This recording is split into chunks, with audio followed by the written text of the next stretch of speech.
መጽሐፍ ቅዱሳዊ ጸሎት፣ የጸሎት አይነቶች የሚለውን ነው እንግዲህ እየተመለከትን ያለነው። በባለፈው መጀመሪያ ላይ የጸሎት አይነቶች ብለን ስንጀምር የምስጋና ጸሎት የሚለውን ተመልክተናል። በመቀጠል ደግሞ የልመና ወይም ደግሞ የመጠየቅ ጸሎት የሚለውን በባለፈው ተመልክተናል። ዛሬ የምንመለከተው የምልጃ ጸሎት የሚለውን ነው። የምትጽፉ ወንድሞች እህቶች፣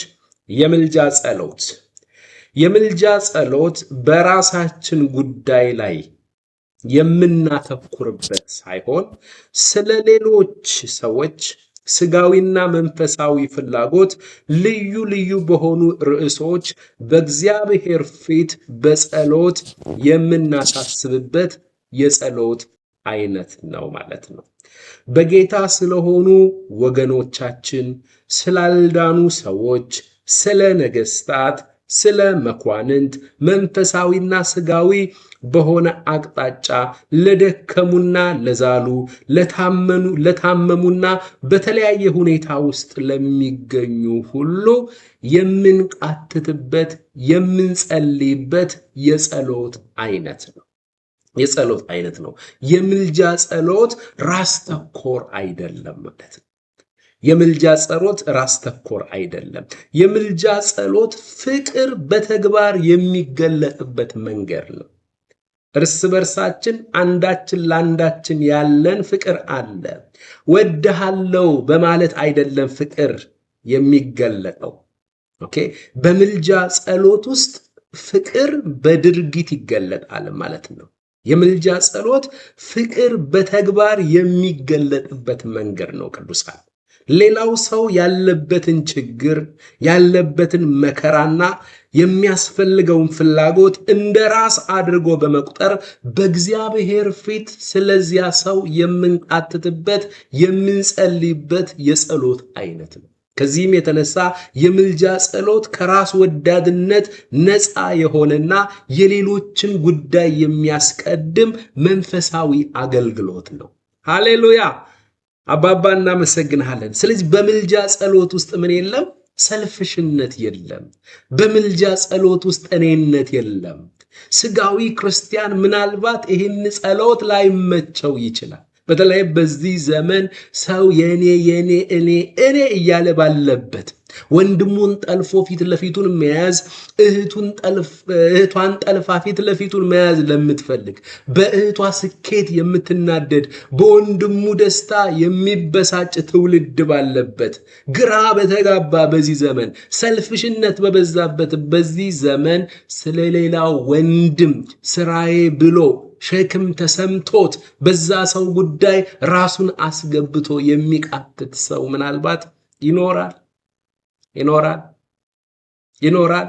ይኖራሉ። እነዚህ ሰዎች ግን እውነት ክርስትና የገባቸው ወደ ማቹሪቲ ላይፍ ውስጥ የተሻገሩ ወንድሞች ናቸው።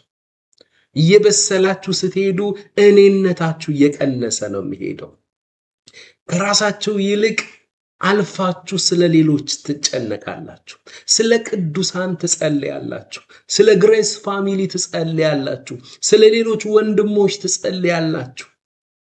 ስለዚህ የምልጃ ጸሎት ፍቅር በተግባር የሚገለጥበት መንገድ ነው። እኔነቱ የተጠናወተው ሰው የምልጃ ጸሎት ላይ መቸው ይችላል። ፍቅር በተግባር የሚገለጥበት መንገድ ነው የምልጃ ጸሎት። ሌላው ወንድም ያለበትን ችግር፣ የሚያልፍበትን መከራ፣ የሚያስፈልገውን ፍላጎት እንደ ራስ አድርጎ በመቁጠር በእግዚአብሔር ፊት ያንን ሰው ይዘን የምንቃትትበት የምንማልድበት የጸሎት አይነት ነው። ይህ የምልጃ ጸሎት ከራስ ወዳድነት ነፃ የሆነና የሌሎችን ወንድሞች ጉዳይ የሚያስቀድም መንፈሳዊ አገልግሎት ነው ቅዱሳን፣ መንፈሳዊ አገልግሎት ነው። ስለ ሌሎች መቃተት መንፈሳዊ አገልግሎት ነው።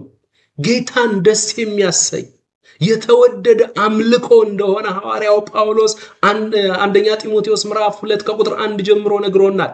የተወደደ አገልግሎት ጌታን ደስ የሚያሰኝ። ስለዚህ የምልጃ ጸሎት ከራስ ወዳድነት ነፃ የሆነና የሌሎችን ጉዳይ የሚያስቀድም መንፈሳዊ አገልግሎት ነው። ስለ ራሳችን ብቻ እንድንጸልይ ሳይሆን ስለ ሌሎችም ወንድሞች እንድንጸልይ፣ በችግር ውስጥ ስለሚያልፉ ወንድሞች እንድንቃትት፣ በመከራ ውስጥ ስለሚያልፉ ወንድሞች እንድንጸልይ። ብዙ ነገር የሚያስፈልጋቸው በችግር ውስጥ ያሉ ወንድሞች እህቶች አሉ።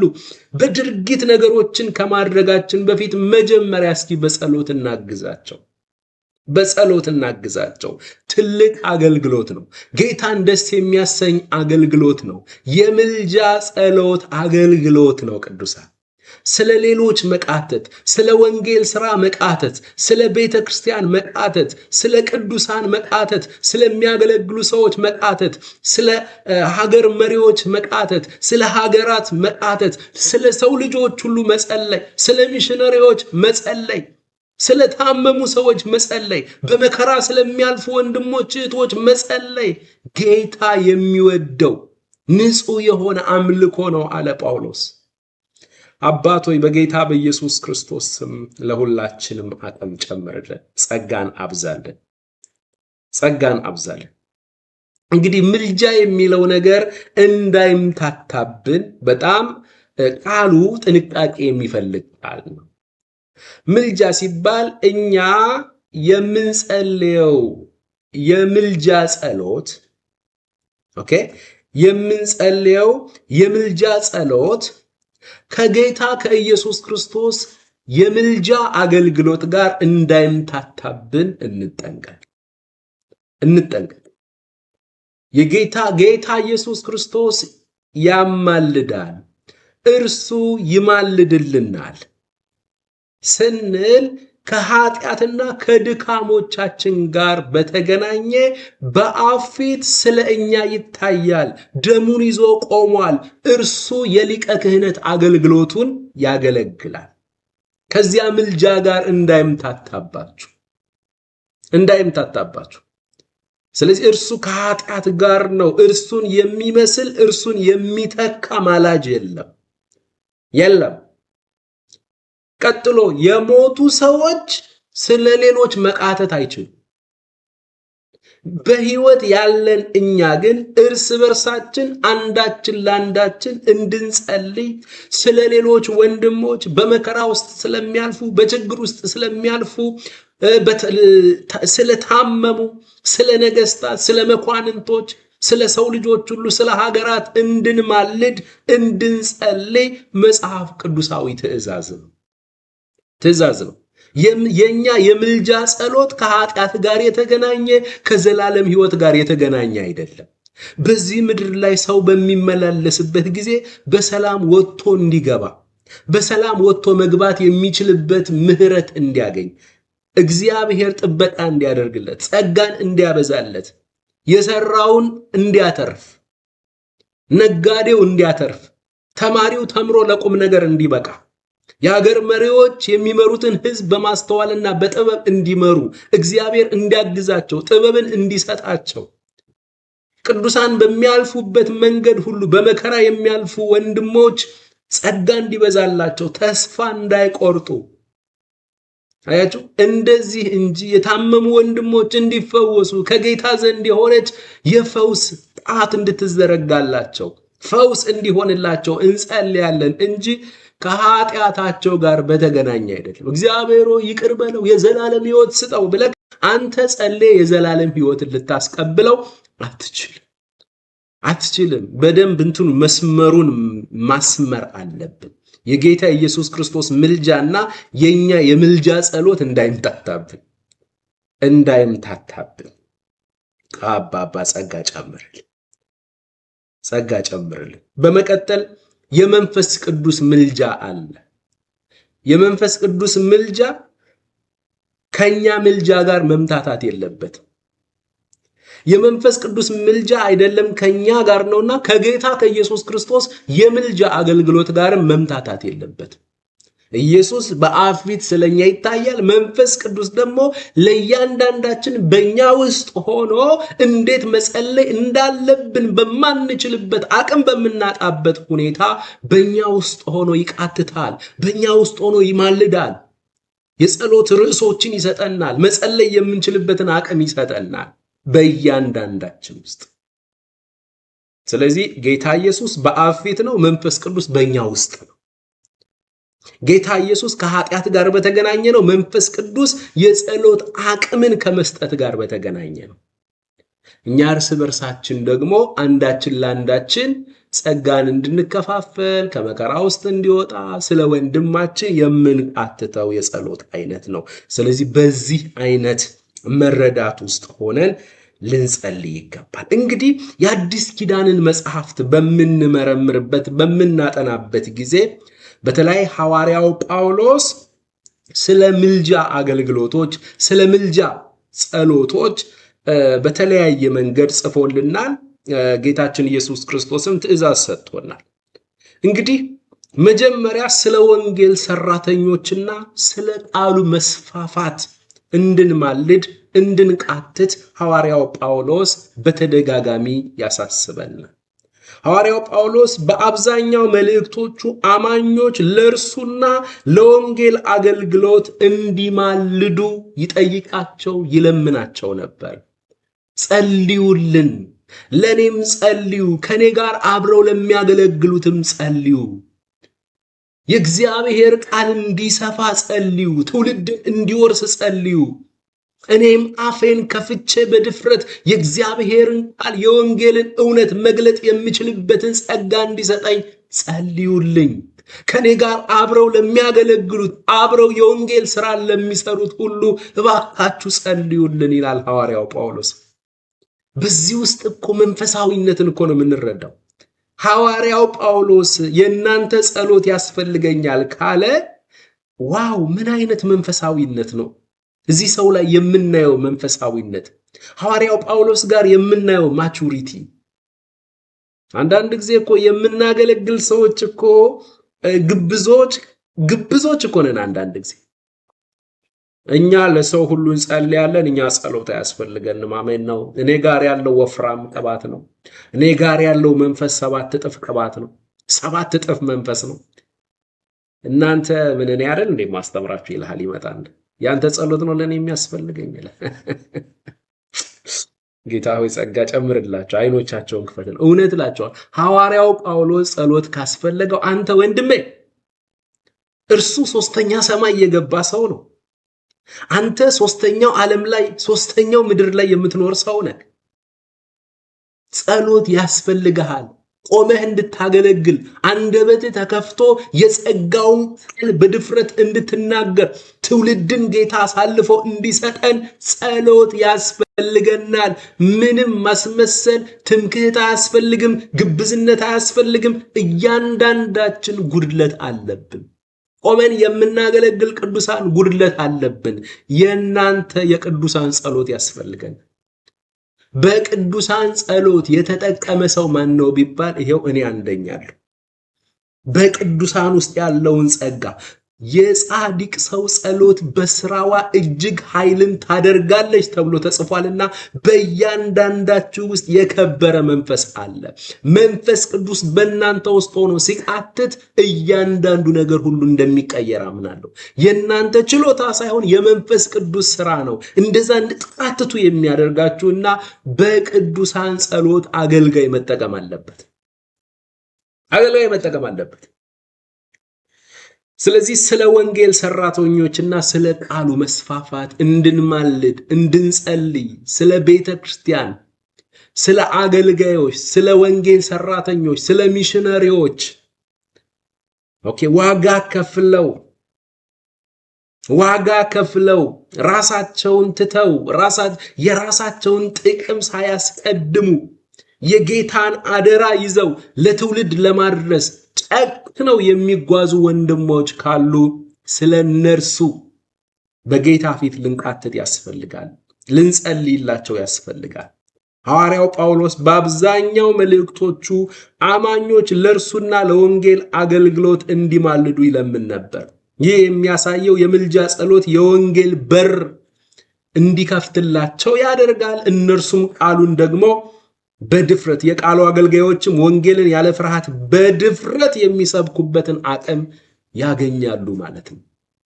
መቼም ይህንን ከተማማርን በኋላ ጌታ ረድቶናል። ከዚህ በፊትም ስለተማማር ነው የግሬስ ፋሚሊ ለአገልጋዮች በመጸለይ አንደኛ ነው።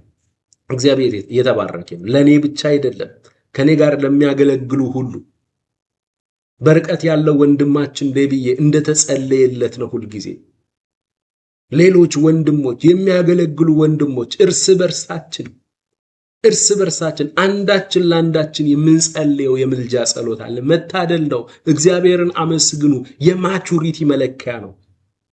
ቅድም ብለናል። የምልጃ ጸሎት ከራስ ወዳድነት ነፃ የሆነና የሌሎችን ጉዳይ የሚያስቀድም መንፈሳዊ አገልግሎት ነው። የምልጃ ጸሎት ፍቅር በተግባር ሲገለጥ ማለት ነው። እናመሰግናለን። ስለዚህ ብስለት ያመጣው ጸሎት አይነት ነው ማለት ነው። ከዚህ የተነሳ ሐዋርያው ጳውሎስ ስለ ወንጌል ሰራተኞች ስለ ቃሉ መስፋፋት ጸልዩ ሲል ኤፌሶን ምዕራፍ 6 ቁጥር 19 እስከ 20 ድረስ ምን ይላል? ደግሞም የወንጌልን ምስጢር በግልጥ እንዳስታውቅ አፌን በመክፈት ቃል ይሰጠኝ ዘንድ ስለኔ ጸልዩ አለ። ኤፌሶን 6:19 ዋው! ራሴን እያየው እኮ ነው። ደግሞ የወንጌልን ምስጢር በግልጥ እንዳስታውቅ ይላል የድሮ ትርጉም። አፌን በመክፈት ቃል ይሰጠኝ ዘንድ ስለኔ ለምኑ። ዋው! ቀጥሎ ቁጥር 20 ስለ ወንጌልም በሰንሰለት መልእክተኛ የሆንኩ መናገር እንደሚገባኝ ስለ እርሱ በግልጥ እናገር ዘንድ ለምኑ። ማይ ጉድነስ! በሰንሰለት ታስሯል እኮ። በሰንሰለት ታስሮ አስፈቱኝ አይደለም የሚለው። ያንዳንድሽ ቁርስ፣ ምሳ፣ እራት ተመዳድበሽ ለምንድን ነው የማትጠይቂኝ አላለም። ያንዳንድሽን ሰው ያደረግኩሽ ጸልዬ ጌታን ያስቀበልኩሽን ያደለው እንዴ አላለም። ስለ ወንጌል በሰንሰለት መልእክተኛ፣ የእስር ቤት መልእክቱ ነው የኤፌሶን መልእክቱ። በእስር ስላለው በእስር ውስጥ ሆኖ እንዴት ስለ አገልግሎቱ ጸልዩልኝ ይላል። ገና ማገለግለው አገልግሎት አለ። የወንጌልን ምስጢር በግልጥ እንዳስታውቅ አፌን በመክፈት ቃል ይሰጠኝ ዘንድ ስለኔ ለምኑ። ስለ ወንጌልም በሰንሰለት መልእክተኛ የሆንኩ መናገር እንደሚገባኝ ስለ እርሱ በግልጥ እናገር ዘንድ። መናገር እንደሚገባኝ ካለ በኋላ ስለማን ነው መናገር የሚፈልገው? ስለ እርሱ ከተናገርኩት በላይ መናገር እንደሚገባኝ እንድናገር። ጳውሎስ ስለማን ነው የምታወራው? ስለ እርሱ፣ ስለ ክርስቶስ። ከእርሱ ውጭ ርዕስ የለኝም። ከእርሱ ውጭ መልእክት የለኝም። ከእርሱ ውጭ ወንጌል የለም። በሰላሙ ጊዜም የምሰብከው እርሱን ነው። በእስር ጊዜም የምሰብከው እርሱን ነው። በመከራ የምሰብከው እርሱን ነው። በሞት መካከል እያለፍኩም የምሰብከው እርሱን ነው። ከዳዊት ዘር የሆነውን ጌታችን ኢየሱስ ክርስቶስን እርሱን አስብ። ስለ እርሱ ወንጌልን በመስበኬ ምክንያት እንደ ወንጀለኛ እንደ ክፉ ሰው ተቆጥሬአለሁ አለው ለጢሞቴዎስ።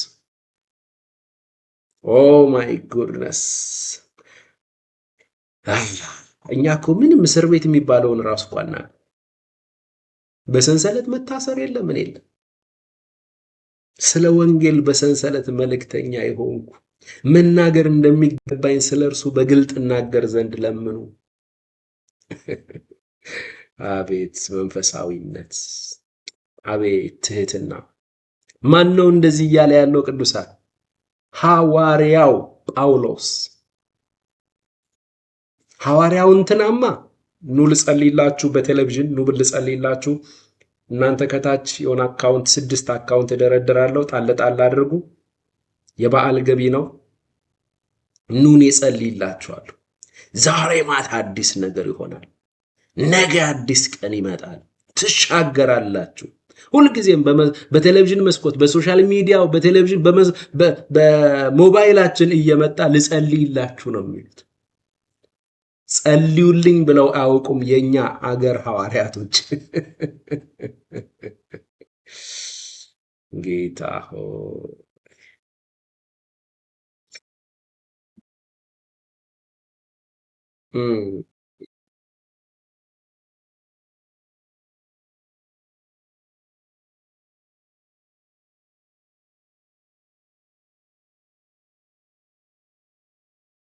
አዲሱ መደበኛ ትርጉም ነው ይሄኛው። አማንዬ የወንጌል ምስጢር ለመግለጥ አፌን በምከፍትበት ጊዜ ሁሉ በድፍረት እንድናገር ቃል ይሰጠኝ ዘንድ ጸልዩልኝ። በሰንሰለት የታሰረ መልእክተኛ የሆንኩት ለዚህ ነውና። ዋው! ስለዚህ መናገር የሚገባኝን ያህል ያለ ፍርሃት እንድናገር ጸልዩልኝ። በምን ሁኔታ እንዳለውና ምን እንዳደርግ ታውቁ ዘንድ ተወዳጅ ወንድምና በጌታ ታማኝ አገልጋይ የሆነ ቲኪቆስ ሁሉን ነገር ይነግራችኋል አለ። እሱ መምጣት አይችልም። ያ ቲኪቆስ የሚባለው ወንድም እየጠየቀው ነው፣ እየሄደ ቼክ ያደርገዋል፣ ያየዋል። እሱ በእስር በሰንሰለት ታስሮ ነው ያለው ጳውሎስ። አባባ ጸጋ ጨምርልን። አንድ ጥቅስ እንጨምር። ቆላሲስ ምዕራፍ 4 ቁጥር 3 ቆላሲስ ምዕራፍ 4 ቁጥር 3 ምዕራፍ 4 ቁጥር 3 ዋው! እንዲህ ይላል፣ በዚያን ጊዜም ስለ እርሱ ደግሞ የታሰርኩበትን የክርስቶስን ምስጢር እንድንነግር እግዚአብሔር የቃሉን ደጅ ከፍትልን ዘንድ ስለ እኛ ደግሞ ጸልዩ። ስለ እኛ ይለዋል። አሁን አገልጋዮችን ከእርሱ ጋር ሁሉ ያሉትን አገልጋዮች ሰብሰብ አድርጎ ቀጥሎ ቁጥር 4 ልናገር እንደሚገባኝ ያህል ገልጠው ዘንድ ጸልዩልኝ፣ ለኔ ደግሞ ጸልዩልኝ። ዋው! ስለዚህ በዚሁ አጋጣሚ እየጸለያችሁልን ነው ለኛ። አሁንም የጸሎታችሁ መጽሐፍ ቅዱሳዊ መሰረት ስላለው ለአገልጋዮች ሁሉ ጸልዩ። እሺ፣ ሁለተኛ ስለ አማኞች መንፈሳዊ እድገት። መጀመሪያ ስለ አገልጋዮች፣ ስለ ቃሉ፣ ስለ ወንጌል፣ ቀጥሎ ደግሞ ስለ አማኞች መንፈሳዊ እድገት። አዲስ ኪዳን ስለ ሰዎች ቁሳዊ ፍላጎት ብቻ ሳይሆን ስለ ቅዱሳን መንፈሳዊ እድገትም እንድንማልድ እንድንጸልይ ያበረታታል። በሚገርም ሁኔታ ሐዋርያው ጳውሎስ በተደጋጋሚ በእስር ቤት ውስጥም ሆኖ ስለ ቅዱሳን መንፈሳዊ እድገት ይጸልያል። ስለ ቅዱሳን ለምሳሌ ኤፌሶን ምዕራፍ 1 ከቁጥር 16 ጀምሮ እስከ 17 ድረስ እንግዲህ በእስር ነው ያለው እሱ።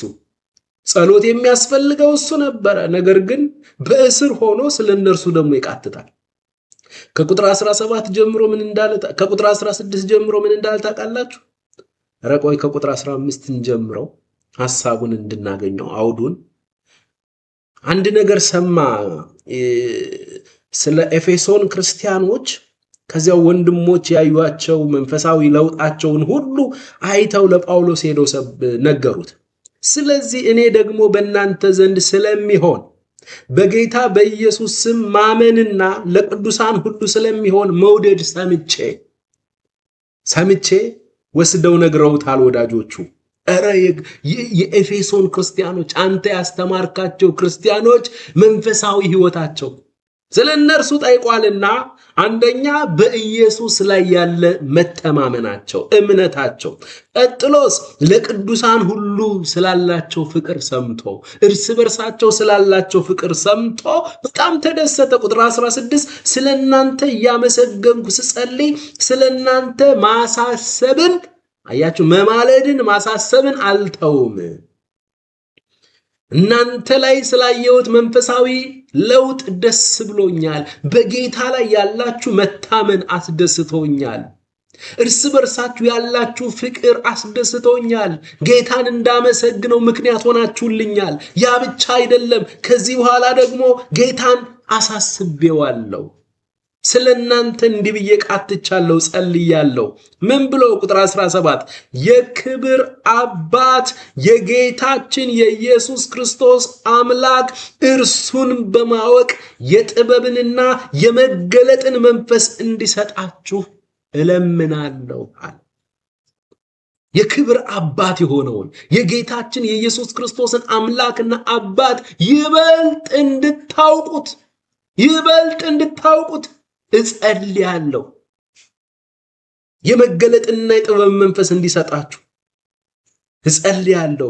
ይህም የልባችሁ ዓይኖች ሲበሩ የመጥራቱ ተስፋ ምን እንዲሆን፣ በቅዱሳን ዘንድ ያለው የርስት ክብር ባለጠግነት ምን እንዲሆን፣ ለምናምን ከሁሉ የሚበልጥ የኃይሉ ታላቅነት ምን እንዲሆን ታውቁ ዘንድ፣ በመንፈሳዊ ሕይወት እንዲዘረጉ፣ በቃኝ ብለው እንዳይቆሙ ወደ ክርስቶስ እንዲዘረጉ ለቅዱሳን መንፈሳዊ እድገት ይጸልያል ማለት ነው። እኛም የምናስተምር የምናገለግል ቅዱሳን ለምናስተምራቸው ለምናገለግላቸው ቅዱሳን ልንጸልይ ይገባል። ፊልጵስዩስ ምዕራፍ 1 ቁጥር 9 ፊልጵስዩስ ምዕራፍ 1 ቁጥር 9 ኤፌሶን ላይ በተደጋጋሚ ነው የጸለየላቸው።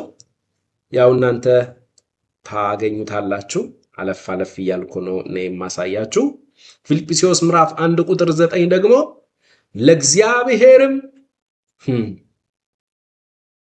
ለእግዚአብሔርም ክብርና ምስጋና ከኢየሱስ ክርስቶስ የሚገኝ የጽድቅ ፍሬ ሞልቶባችሁ ለክርስቶስ ቀን ተዘጋጅታችሁ ቅኖችና አለነውር እንድትሆኑ የሚሻለውን ነገር ፈትናችሁ ተወዱ ዘንድ ፍቅራችሁ ደግሞ በእውቀትና በማስተዋል ሁሉ ከፊት ይልቅ እያደገ እንዲበዛ ይህንን እጸልያለሁ። ዋው! ፍቅራችሁ ይበቃል አላለም። ፍቅራችሁ አሁን ደግሞ በእውቀትና በማስተዋል ሁሉ እንዲያድግ፣ በእግዚአብሔር እውቀት ውስጥ ሆናችሁ በጥበብና በማስተዋል ውስጥ ሆናችሁ ያ የክርስቶስ ፍቅር በውስጣችሁ ከፊት ይልቅ እያደገ እንዲበዛ ይህን ስለናንተ ጸልያለሁ አለ። ሶስተኛ የምልጃ ጸሎት እንድንጸልይ መጽሐፍ ቅዱስ ስለ ሰዎች ሁሉ፣ ስለ ባለስልጣናትና ስለ መኳንንት፣ ስለ ሀገራት ሁሉ እንድንጸልይ መጽሐፍ ቅዱስ ያዘናል። አንደኛ ጢሞቴዎስ ምዕራፍ 2 ከቁጥር 1 ጀምሮ እስከ 4 ድረስ። አንደኛ ጢሞቴዎስ ምዕራፍ 2 ከቁጥር 1 ጀምሮ እስከ 4 ምን ይላል? እንግዲህ እግዚአብሔርን በመምሰልና በጭምትነት ሁሉ ጸጥና ዝግ ብለን እንድንኖር ልመናና ጸሎት ምልጃም ምስጋናም ስለ ሰዎች ሁሉ ስለ ነገስታትና ስለ መኳንንትም ሁሉ እንዲደረጉ ከሁሉ በፊት እመክራለሁ አለ። ከሁሉ በፊት እመክራለሁ። ለምን? ቁጥር 3 ሰዎች ሁሉ ሊድኑና እውነቱን ወደ ማወቅ ሊደርሱ በሚወድ በእግዚአብሔር በመድኃኒታችን ፊት መልካምና ደስ የሚያሰኝ ይነውና ይላል። አያችሁ ቅዱሳን፣ ስለ ሰዎች መቃተት፣ ስለ ሰዎች መጸለይ፣ ስለ ነገስታት መጸለይ፣ ስለ መኳንንት መጸለይ፣ ስለ ሀገራት መጸለይ በጌታ ዘንድ መልካምና ደስ የሚያሰኘው ነው። ዋው! ደስ የሚያሰኝ አገልግሎት ነው። ጌታ ደስ ይሰኛል። ስለ መኳንንቶች እንጸልይ፣ ስለ ነገስታቶች እንጸልይ፣ ስለ ሀገር መሪዎች እንጸልይ። ይሄ ጸሎት አሁን አብዛኛውን ሰው ላይ መቸው ይችላል። አብዛኛውን ሰው ስለ ትራምፕ እንጸልይ ሲባል ትራምፕን የማይወዱሉ ይሄ ምንድነው? እንዴት ይጸልያል? እሱ እግዚአብሔርን እንዲያነሳው ነው እንጂ ምን ጸልየው ይላል።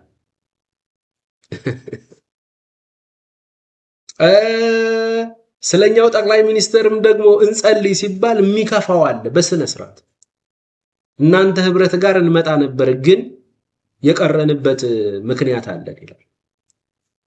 ምንድነው ሲባል ሀገርን እየጨፈጨፈ ያለ መሪ እንዴት ትጸልዩለታላችሁ? ጳውሎስን ጌታ እኮ ነው ትእዛዝ የሰጠው፣ ስለ ነገስታት ጸልዩ። ጳውሎስ ስለ ነገስታት ጸልዩ ሲል ስለማን? በዛ ዘመን የነገሰው ንጉስ፣ በዛ ሰዓት ላይ ይመራ የነበረው ሀገርን ሁሉ ያስተዳድር የነበረው የሮም መንግስት ነው። የሮም መንግስት ለጳውሎስ ስልጣን ሰጥቶት ይሆን? የወረዳ ገዢ አድርጎ ሹሞት ነው እንደዚህ ያለ ያለው አይደለም። ጳውሎስ መከራን ሲቀበል፣ መከራን ሲያይ፣ በእስር ቤት ውስጥ ሲገባ፣ በመከራ ውስጥ ሲገባ፣ በሰንሰለት ሲታሰር ይሄንን ሁሉ የሚያደርገው የሮም መንግስት ነው። በሰንሰለት እያሰረው፣ በመከራ ውስጥ እያስገባው፣ በእስራት ውስጥ እያስገባው፣ መጨረሻም ላይ የገደለው የሮም መንግስት ነው። ግን ስለ ሮም መንግስት ጸልዩአል። ሹመት ሰጥቶት የአውራጃ ወይም የቀበሌ ገዢ አድርጎት ቢሆን ኖሮ አይ ገዢ ስላደረገው ነው ጥቅም ስላገኘ ነው ጳውሎስ ትላለህ። መንፈስ ቅዱስ መሆኑን የምታውቀው ክርስቲያኖችን የሚያሳድድ መንግስት ነው። ስለዚህ ግብር ለሚገባው ግብር ስጡ፣ የመንግስት ትእዛዞች ይከበሩ፣ የእግዚአብሔር ሰራተኞች ናቸው። እግዚአብሔር ዓለምን የሚያስተዳድርበትና ቤተክርስቲያንን የሚያስተዳድርበት ሁለት አይነት መንገድ አለው። ቤተክርስቲያንን በክርስቶስ በቅዱስ ቃሉ በመንፈስ ቅዱስ ይገዛል። የማያምነውን ዓለም ደግሞ በመንግስታት በኩል ነው የሚገዛው፣ ሕግ ስርዓት እንዲያወጡ እያደረገ። ኦኬ ያ ማለት እነዚህ ነገስታቶች እግዚአብሔር ይሾማቸውና ለራሳቸው ለስጋ ፍላጎታቸው ወይም ደግሞ ለሰይጣን ሐሳብ ተላልፈው ሊሰጡ ይችላሉ። ስለዚህ ወደ እግዚአብሔር ሐሳብ እንዲመለሱ፣ የተሾሙበትን ምክንያት እንዲያውቁ፣ ህዝቡን እንደሚገባ እንዲያገለግሉ፣ ስተውም ከሆነ እንዲመለሱ፣ ስተታቸውን እንዲያርሙ፣ ካልሆነም እግዚአብሔር መፍትሄ እንዲያመጣ፣ መቀየር ካለበት እንዲቀይራቸው፣ ወደ ልባቸው እንዲመለሱ ከሆነ ወደ ልባቸው እንዲመልሳቸው እንጸልያለን። እንግዲህ ከሁሉ አስቀድሞ ልመናና ጸሎት፣ ምልጃና ምስጋና ለሰዎች ሁሉ፣ አንደኛ ለሰዎች ሁሉ ሳትመርጥ ነው የምትጸልየው፣ ለሰዎች ሁሉ ለነገስታትና ለባለስልጣናት ሁሉ እንዲደረግ አሳስባለሁ ብሏል። በቃ አሁን ይሄንን ምንም ግሪኩ ዕብራይስጡ እንዳትለኝ መንግስት ሲመች አይደለም፣ ሳይመችም ሲቀር መጸለይ ያለብን። ሳይመች ሲቀር እግዚአብሔር ወደ ልባቸው መልሳቸው። ዶክተር አብይ ተሳስተዋል፣ አዎ ወደ ልባቸው መልሳቸው። ዶክተር አብይ መልካም ስራ ሰርተዋል፣ አዎ እግዚአብሔር ወይ አሁንም ጸጋ ጨምርላቸው። ኦኬ ማይሆን ነገር እየተከሰተ ነው፣ እግዚአብሔር ሆይ መንግስትንና ህዝብን መግባባት የሚችሉበትን አንዳች መፍትሄ አንተ አዘጋጅ። ሰው እንዳይሞት፣ ወጣት እንዳይሞት፣ እናቶች እያለቀሱ በልጆቻቸው ሞት ወደ መቃብር ውስጥ እንዳይወርዱ። የኢትዮጵያ እናቶች እስከ ዛሬ ድረስ እንዳለቁ ነው። ምድሪቱ በጦርነት ውስጥ እያለፈች ነው። ጣልቃ ግባ ጌታ ሆይ። የሰላም አለቃ አንተ ነህ። ጣልቃ ግባ። አንተ እንዲና እንዲህ አድርግ አትባልም። እኛ እንጸልያለን፣ አንተ የምታደርገውን ታደርጋለህ። ምክንያቱም ነገስታት የሚሾሙት በጌታ ነው ይላል መጽሐፍ ቅዱስ። ጊዜያቸው ሲያልቅ ደግሞ እንደ አቧራ ቡናኝ እፍ ይላቸዋል፣ ከስልጣናቸውም ይወርዳሉ ተብሎ ተጽፏል። በሳቸው ላይ ጌታ የናዝሬቱ ኢየሱስ፣ በትራምፕ ላይ ጌታ የናዝሬቱ ኢየሱስ ነው። በየትኛውም አገር ንጉስ ላይ ጌታ ኢየሱስ ባለስልጣን። ለምሳሌ ዶክተር አብይን ብቻ አይደለም፣ ትራምፕን ብቻ አይደለም፣ የዱባዩን መሪ የሾመው ኢየሱስ እንደሆነ ታውቃላችሁ። የጠመጠመው ኢየሱስ ሲባል የማይወደውን ሰውዬ የሾመው ኢየሱስ እንደሆነ ታውቃላችሁ። ኦኬ ኢየሱስ ካልክ በጥሳ የምትጥል የቻይና፣ ኢየሱስ ካልክ በጥሶ የሚጥል የኖርዝ ኮሪያው ነው የሳውዝ ኮሪያው። ያ ዝም ብሎ ሲሄድ አለማጨብጨብ ነውር ነው። እኩል እንዲህ ያልክ እየተርገበገብ ካላጨበጨብክ ቀጥታ ሶስት አይነት የሴቶች የፀጉር ስታይል አለቀ በቃ። እሳቸው ወይም መንግስት ካወጣው ውጪ ሌላ ስታይል እፈርዛለሁ ብትል ይፈርዛታል። እንደዚህ አይነት መንግስት አለ። ኢየሱስ ካል ቀጥታ የሞት ፍርድ ነው። ሌሎች ሀገራት ታውቃላችሁ፣ ክርስቲያን መሆን ወንጀል የሆነባቸው ቦታዎች ሁሉ አሉ። እዛ ቦታ ላይ የሚመራውን ገዥ የሚመራውን መሪ የሾመው ኢየሱስ ነው። የግድ ጴንጤውን እየመረጠ አይደለም የሚሾመው። ክርስቲያኖች ፖለቲከኛ መሆን ይችላሉ። እንደውም ክርስቲያኖች ወደ ፖለቲካው ዓለም ወደ ጤናማ ፖለቲካ፣ ወደ ኢትዮጵያ አላልኳችሁ፣ ወደ ጤናማ የበሰለ ፖለቲካ ውስጥ ገብተው አገርን ቢመሩ እውነት እላችኋለሁ ህዝብን ማሳረፍ ይችላሉ። ጌታ በእነርሱ በኩል ትውልድን ሰላም ያደርጋል። ስለዚህ ክርስቲያኖች ወደ ፖለቲካ ወደ ጤናማ ፖለቲካ እንዲሄዱ ፍላጎታቸው ከሆነ እግዚአብሔር በዛ አቅጣጫ እንዲያገለግሉ መርጧቸው ከሆነ እንዲሄዱ እናበረታታለን። ግን አንድ ነገር ደግሞ እንዳይስቱ፣ ወደ ፖለቲካው ዓለም ይሄዳሉ ነው እንጂ ያልነው የፖለቲካውን አሰራር ይዘው መጥተው ቸርች ውስጥ ገብተው 5 ለ1 እናደራጃቸዋለን እንዲሉ ግን ጌታ አይፈቅድላቸው። ቤተክርስቲያን በዲሞክራሲ አትመራም። ቤተክርስቲያን በቴዎክራሲ ነው የምትመራው። የቤተክርስቲያን መመሪያ የቤተክርስቲያን ኮንስቲቲዩሽኗ የኢትዮጵያ መመሪያ ሳይሆን መጽሐፍ ቅዱስ ነው። እጃችን ላይ ያለው 66ቱ መጽሐፍ ቅዱስ ነው። እሺ እንቀጥል። ስለዚህ ስለ ነገስታት ሁሉ ስለ መኳንንት ሁሉ እንድንጸልይ የማን ፈቃድ ነው? የጌታ ፈቃድ። ቀጥሎ 4ኛ ስለ በሽተኞች፣ ስለ ታመሙ ሰዎች፣ በጭንቅ ስላሉ ሰዎች እንድንጸልይ። በአዲስ ኪዳን አማኞች ሲታመሙ ወይም ለታመሙ ሰዎች እንዲጎበኟቸውና ሄደው እንዲጸልዩላቸው ደግሞ መጽሐፍ አዞናል። ምልጃውም ደግሞ ከፈውስ ጋር የሚገናኝ ነው። ከናንተ ያዕቆብ ምዕራፍ 5 ከቁጥር 14 ጀምሮ እስከ 15 ከናንተ ማንም የታመመ ቢኖር የቤተ ክርስቲያን ሽማግሌዎችን ወደ እርሱ ይጥራ፣ በጌታም ስም እርሱን ዘይት ቀብተው ይጸልዩለት፣ የእምነትም ጸሎት ድውዩን ያድነዋል። ስለዚህ እርስ በርሳችን እንድንጸልይ፣ አንዳችን ለአንዳችን ስለ በሽተኞች ደግሞ ቤተ ክርስቲያን እንድትጸልይ ሁላችንም እንድንጸልይ ታዘናል ማለት ነው። 5ኛና የመጨረሻው ለሁላችንም በተለይ ለዚህ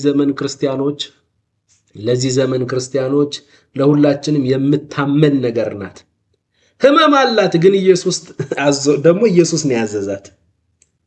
ስለ ጠላቶቻችን ስደትን ስለሚያደርሱብን ሰዎች እንድንጸልይ ኢየሱስ አዞናል። እችን አንፈልግም። ይህ የአዲስ ኪዳን ልዩ ትምህርት ነው። አማኞች ሁላችን ስለምንወዳቸው ከጎናችን ሆነው ስለቆሙልን ሰዎች ብቻ ሳይሆን ስለምንወዳቸው ሰዎች ብቻ ሳይሆን ስለሚጠሉንና ስለሚያሳድዱን ሰዎች እንድንጸልይ ጌታ ኢየሱስ አዞናል። ማቴዎስ ወንጌል ምዕራፍ 5 ከቁጥር 44 ጀምሮ ኢየሱስ ጠላቶቻችሁን ውደዱ፣ የሚረግሟችሁን መርቁ፣ ለሚጠሏችሁ መልካምን አድርጉ፣ ስለሚያሳድዷችሁም ደግሞ ጸልዩ ይላል። ስለሚያሳድዳችሁም ጸልዩ። ስለሚያሳድዷችሁ ጸልዩ ማለት ያንን የሚያሳድደኝን ሰው ጌታ ሆይ ንቀለው፣ እድሜውን አሳጥረው ነው? አይደለም። ጠላቶቻችሁን ውደዱ።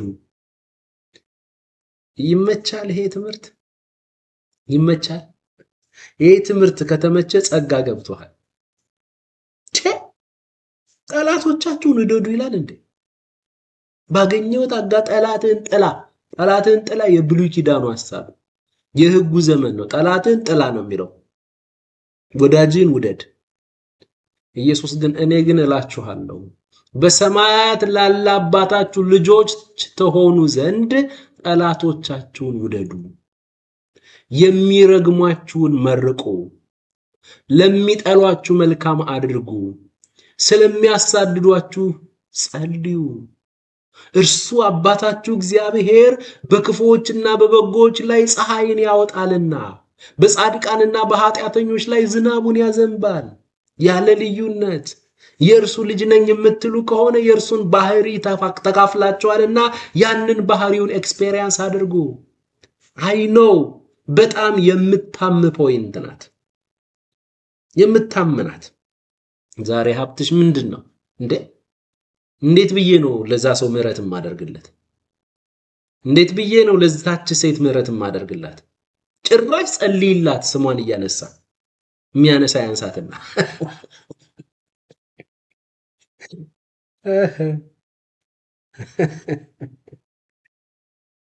እኔ አይደለሁም ኢየሱስ ነው ያለው። ኢየሱስ ምን አለ? እስኪ አንዴ ጥቅሱን እናንብበው። ማቴዎስ ምዕራፍ 5 ቁጥር 44 ከቁጥር 40 እስከ ቁጥር 45 ከላይ ያለው ነገር አለ። የሕጉ ዘመን እንደዚህ ነው፣ እንደዚህ ነው። የወደደን ትወዳለህ፣ የጠላህን ትጠላለህ። ካለቀ በቃ። ኦኬ። አይን ላይን ጥርስ ለጥርስ ነው፣ ጥርስ ለጥርስ ነው። እኔ ግን እላችኋለሁ አለ ኢየሱስ፣ በቃ የሱ ደቀ መዝሙር ከሆንን ወደዚህ ማቹሪቲ ውስጥ መምጣት አለብን። እኔ ግን እላችኋለሁ በሰማያት ላለ አባታችሁ ልጆች ትሆኑ ዘንድ የእግዚአብሔር ልጅ ነኝ ጥቅስ ብቻ አይደለም፣ እችም አለች። በሰማያት ላለ አባታችሁ ልጆች ትሆኑ ዘንድ ጠላቶቻችሁን ውደዱ። እንደዛ ሲላችሁ እኮ በራሳችሁ መውደድ ውደዱ አይደለም። እኔ እናንተን የወደድኩበት ጠላቶቼ ናችሁ እኮ። የእግዚአብሔር ጠላቶች ነበርን አይደል? ግን እግዚአብሔር በራሱ ፍቅር አፈቀረ። የእርሱ ልጆች ስለሆንን የእርሱን ባህሪ የፍቅሩን ባህሪ በልባችን ውስጥ አፈሰሰ። ያን ጊዜ በእኔ መውደድ እኔ ጠላቶቼ የሆናችሁትን እናንተን ያለ በፍቅር ስወድ በራሴ ፍቅር ስወዳችሁ እናንተ ደግሞ ጠላቶቻችሁን እንድትወዱ የኔን ባህሪ የፍቅር ባህሪ አካፍያችኋለሁ አለ። ስለ አድርጉ ከማለቱ በፊት አድርጎን ነው በጸጋ ዓለም ውስጥ። ስለዚህ ጠላቶቻችሁን ውደዱ ይቻላል። እንዴት ይቻላል? ይቻላል። በውስጥህ የክርስቶስ ፍቅር አለ፣ የእግዚአብሔር ፍቅር አለ።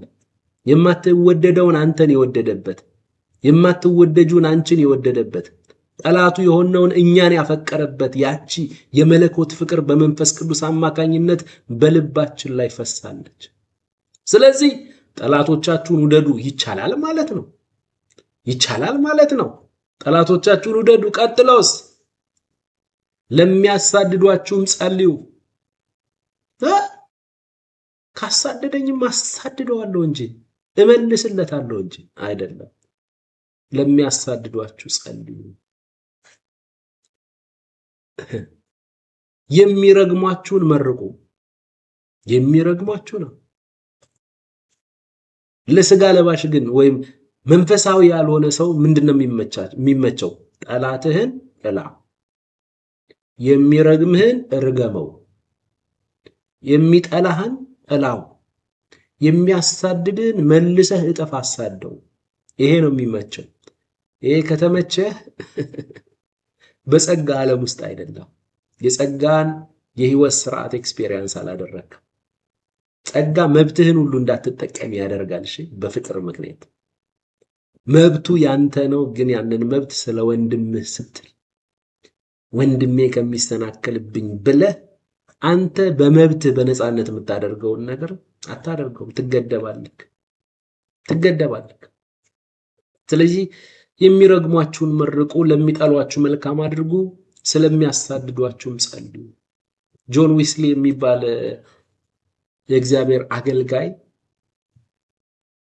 ለወንጌል አገልግሎት ሚሽነሪ ሆኖ በሚሄድበት ጊዜ ወንበዴዎች አገኙትና አስቆሟቸው። ከሱ ጋር አብረው ያሉትን ሁሉ እንዳለ ያሉላቸውን ሁሉ ዘረፉ፣ ልብሳቸውን ሁሉ አሰለቋቸው። ከዛ ልብሳቸውን ሁሉ ቀምተዋቸው ሲሄዱ እላዩ ላይ አንዲት ብጣቂ እንትን ነበረች፣ ቲሸርት ነበረች፣ የሆነ ሸሚዝ ነገር የምትደራ የቀረች ማለት ነው። የዊስሊ ዞር ወንድም አለው። ያ ወንበዴ ዞር ሲል እች ነገር ቀርታለች ብሎ አውልቆ ሲሰጠው ምን አይነት ነገር ነው ብሎ ወንጌልን ሰምቶ ያ ሰው ተንበረከከ ማለት ነው። ተንበረከከ። የክርስቶስ ነገር ተገለጠ። የክርስቶስ ፍቅር ተገለጠ። አያችሁ፣ መደረቢያህንም ስጠው ይላል። ልብስህን ለሚቀማ መደረቢያህንም ጨምርለት ይላል። በዛ ሕግ መሰረት ክርስቶስን ገለጠ። እኛስ በዚህ ዘመን የሰው ልብስ እናስወልቃለን እንጂ እንዴት ብለን ነው አሳልፈን የምንሰጠው? ክርስቲያኑ በዚህ ዘመን የሰው ልብስ ያስወልቃል፣ የሰው ልብስ ይዘርፋል። አላየውም እንዴ? ሐዋሳ ላይ ምን እንደተከሰተ አታስታውስም እንዴ?